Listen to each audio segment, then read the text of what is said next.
stress and anxiety deactivation routine, or SADAR. Okay, it's listed on the handout that I gave you. Okay, it's basically 7 steps, and the first step is to stop.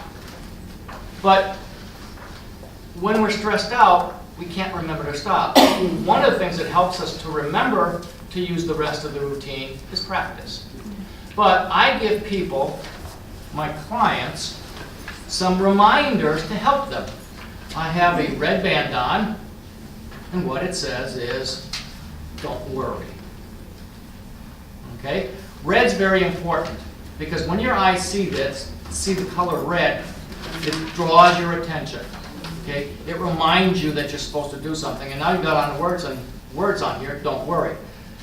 I also have a card, it's called the Stop Worrying reminder card. Now, I'll pass this around. I found this stop sign in Scotland on one of the streets. I took a picture of it and had a card made of it. And the card says stop worrying rather than just saying stop. Okay? When you have something like that, what my clients do is the stop worrying cards, they keep in their bathroom, next to their bed, in their car. Students keep it in their locker, they keep it in their wallet, they keep it anywhere that they can see it. Why? Because it tells them to practice. The practice takes 30 to 60 seconds so that you get enough practice in during the day to remember to use it and for the routine to be as effective as possible. Second step, close your eyes. Now why? Remember what I told you happens to the eyes? Okay? They're moving around, your peripheral vision is wide, your pupils are dilated. As soon as you close your eyes, your pupils constrict, your peripheral vision narrows back to normal, and your brain no longer, and your eyes stop moving, and your brain is no longer processing visual information. And that leads us into the next step, and that's to breathe. But you have to breathe correctly. What happened when our ancestors were threatened? They either ran or fought. What happens when we run or work really hard to our breathing? It gets deeper and it gets slower. When we're stressed out, our breathing becomes very shallow, it becomes very fast, and it becomes very erratic. We may even hold our breaths. Okay? Now, the brain is only 3% of our body weight, yet it uses 20% of all of our oxygen. When we're breathing fast and shallow, or even holding our breath, we're reducing the amount of oxygen that's getting to the brain. It's not working very good.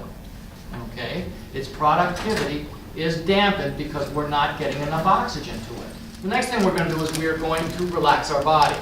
Our body tells us when we're stressed out because we hold tension. That's step 4? Yes, step 4. Okay.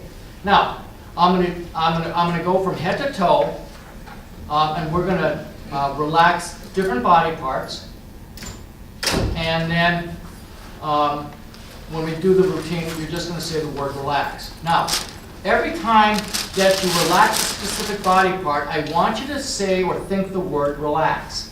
And the reason you do that, I want you to pair the action of relaxing with the word relax. Because eventually, when you do this enough times, you will think relaxing your whole body will just relax that fast. Okay? It's conditioning. Okay? How many of you have ever heard of Ivan Pavlov? Okay? Yeah. Pavlov's dogs? Yeah. Okay? He noticed that dogs, when they were fed raw meat, salivated. Okay? Now he wondered, I wonder if I can get them to salivate with another stimulus.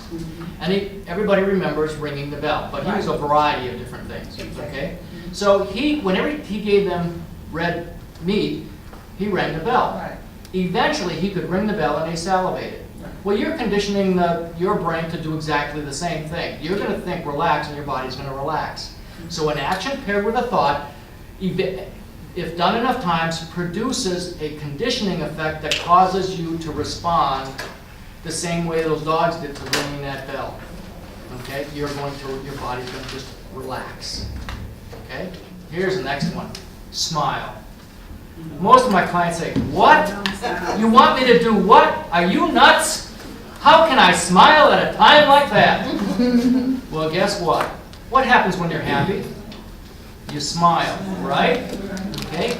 And when you're happy and you smile, endorphins, serotonin, and dopamine, which are body relaxers, are released into your bloodstream to relax you and make you happy, right? Well, the reverse is also true. Okay? When you smile, whether you have anything to smile about or not, your brain releases those endorphins into your body to make you more relaxed and to make you happy. Okay?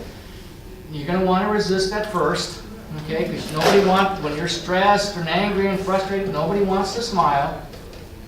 But if you do it all of a sudden you can't stop smiling. Okay? The next technique I developed from watching my son watching He-Man and Masters of the Universe. That's an old one. Oh yes, you can tell how old I am talking about my son then, right? Okay? But he used to run around the house yelling, I have the power, I have the power, I have the power, right? And I would do it with him. Okay? Guess what we're going to do right now? Okay? Everybody here is smiling when I just did that, right? You're looking at me going, man, is that guy foolish, right? Okay? All right? Okay? So, you're going to do it with me now. All right? Ready? I have the power! I have the power! 3 times. I have the power! I have the power! I have the power! How do you feel? Great. Okay? Now, Ready to take on whatever we need. you can't do that in public very often, right? And your child certainly can't do that in school. Right. All right? You'll be getting a call quite quickly. So you're going to learn to do it in your imagination. The last step is to coordinate the move the eyes with the brain to activate our thinking and emotional control centers, as well as our higher cognitive powers. Now, I learned this in a Qigong class. Does anybody know what Qigong is? It's like Tai Chi. It's a martial art form that is has nothing to do with martial arts. It's just to do with beauty and relaxation and healing and things like that. Okay? And they called it a sideways 8. Okay? You see, I've got a figure 8 here. Okay? Now it's a sideways 8. Yep, or, we're going to get to that, or some people refer to this as the infinity symbol associated with God, right? Okay? So, we are going to control our eyes and our mind all at the same time. We take our finger, we start in the center, and we go up in either direction. I'm going to go to the right, and we watch as our finger traces all the way around the 8. We don't take our eyes off our finger. This is controlling our eyes. Okay? And then we can do it in the opposite direction. Okay?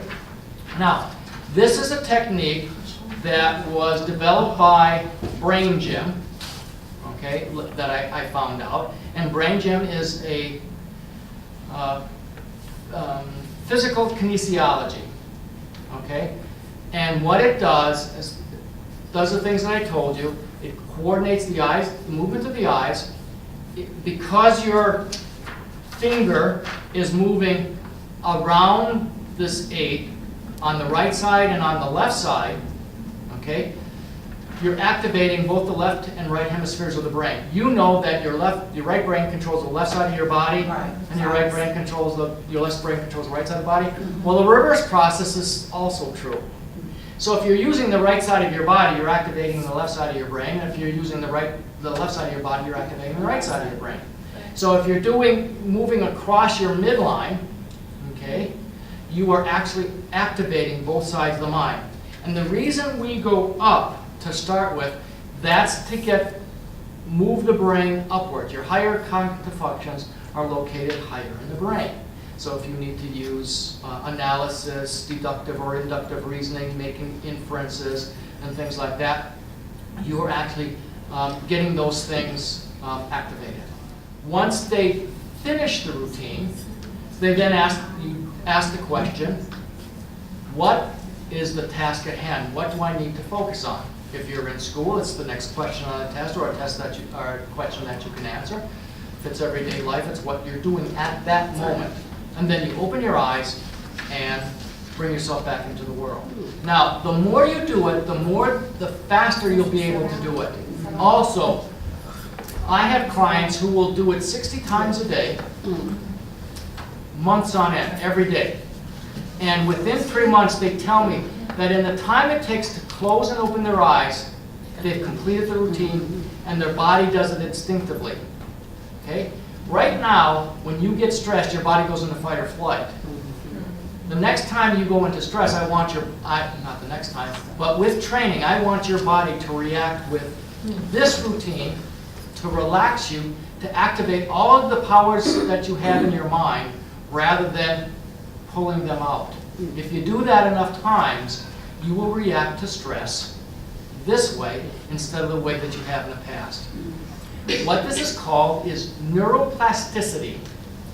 Neuroplasticity is just a fancy term that says our brain changes its structures, functions, and chemistry from the time we're born to the time we die. We can change it.